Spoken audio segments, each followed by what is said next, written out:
আমাদের YouTube channel code সাগরে আপনাদের স্বাগতম। এখানে আপনারা বাংলায় HTML শেখার তৃতীয় টিউটোরিয়ালটি দেখছেন।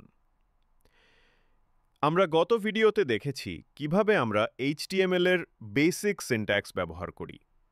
এতে আমরা ব্যবহারিকভাবে দেখব কিভাবে কোডটি ব্যবহারিকভাবে ব্যবহার করতে হয়। তাহলে এখানে আপনি দেখতে পাচ্ছেন যে আমি আমাদের স্ক্রিনে নোটপ্যাড প্লাস প্লাস খুলেছি।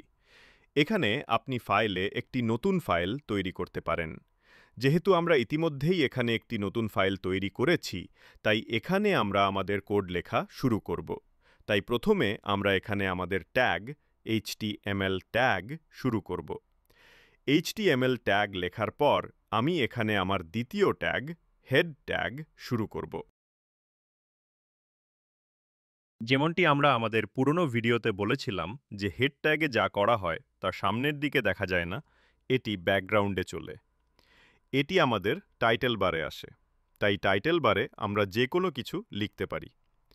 এখানে আমরা টাইটেল বারের টাইটেল ট্যাগ ব্যবহার করব। আমরা টাইটেল ট্যাগ যে কোনো কিছু লিখতে পারি, যেমন আমি এখানে ফার্স্ট লিখছি। Web page. আসুন এটি সংরক্ষণ করি। এটি সংরক্ষণ করার জন্য আমরা এখানে গিয়ে এটি সংরক্ষণ করব। আপনি এর জন্য শর্টকাট কিও ব্যবহার করতে পারেন। এখানে আমি আমার ফোল্ডারে গিয়েছিলাম এবং এখানে আমি এর নাম রেখেছি first.html।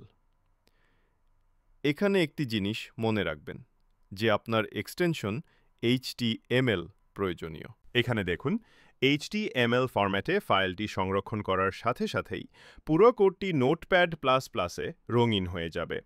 এটি নোটপ্যাড প্লাস প্লাসের বিশেষত্ব। এতে পুরো কোডটি রঙিন হয়ে যায় এবং এটি বোঝা সহজ হয়ে যায়।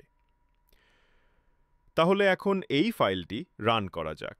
রান করার জন্য আমাদের রান মেনুতে যান এবং এখানে ক্রোমে লঞ্চ।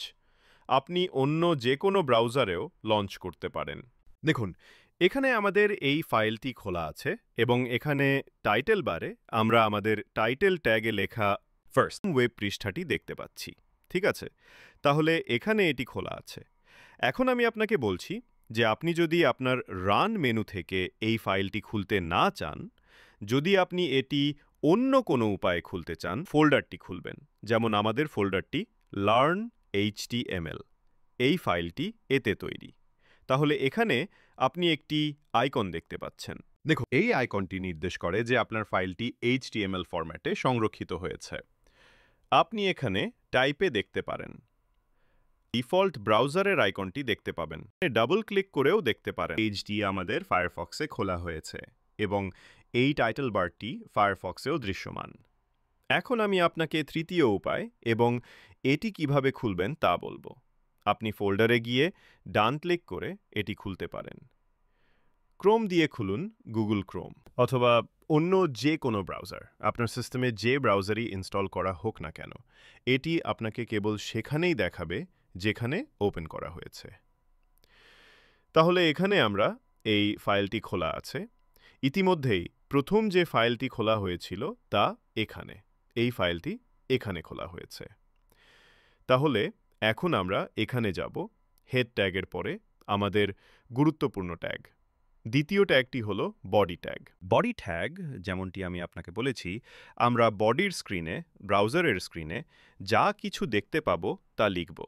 তাই আমি এখানে লিখছি হ্যালো। এটি সংরক্ষণ করুন।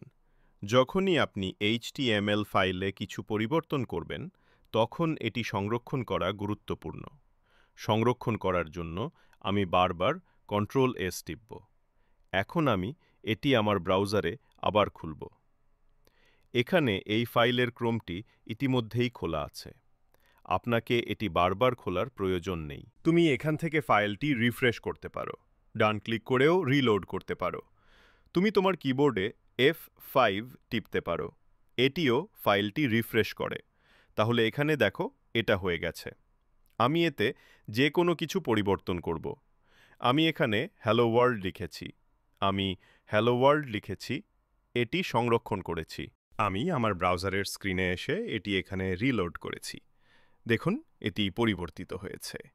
এই ভিডিওতে আমরা দেখেছি কিভাবে আমরা নোটপ্যাড++ অথবা অন্য যে কোনো HTML এডিটরে HTML-এ আমাদের মৌলিক বাক্য গঠন লিখতে পারি এবং কিভাবে আমরা ফাইলটি চালাতে এবং সংরক্ষণ করতে পারি। পরবর্তী ভিডিওতে আমরা দেখব কিভাবে আমরা HTML-এ বডি ট্যাগে টেক্সটের বিভিন্ন ট্যাগ যেমন হেডিং ট্যাগ এবং প্যারাগ্রাফ ট্যাগ ব্যবহার করতে পারি।